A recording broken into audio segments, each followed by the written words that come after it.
Assalamualaikum warahmatullahi wabarakatuh. Baiklah, nama saya Muhammad Difaldo Fernanda, NIM 2013040067, lokal SC jurusan Hukum Ekonomi Syariah.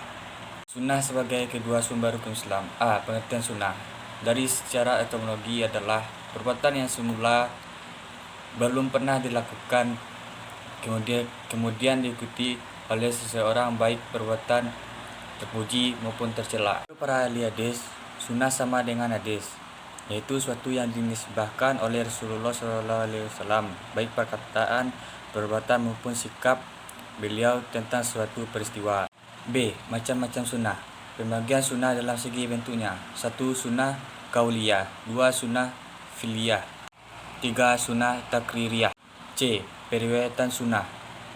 Para ulama membagi kualitas suatu sunnah pada 3 tingkatan, yaitu 1. Mutawir, 2. Masyhur, 3. Ahad. D. Sunnah terhadap hukum.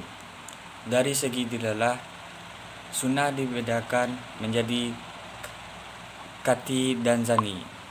Kati adalah sunnah yang memberikan penjelasan terhadap hukum dalam Al-Quran secara tegas, jelas, dan terperinci.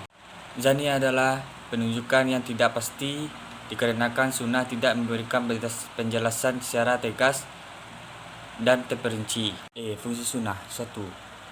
Menguatkan dan menegaskan hukum-hukum yang disebut dalam Al-Quran.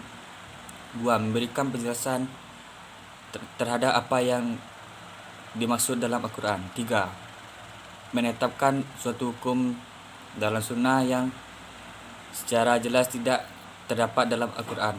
F. Kedudukan sunnah sebagai sumber hukum Islam. Sunnah berfungsi sebagai penjelas terhadap hukum-hukum yang terdapat dalam Al-Quran sebagaimana disebutkan sebelumnya.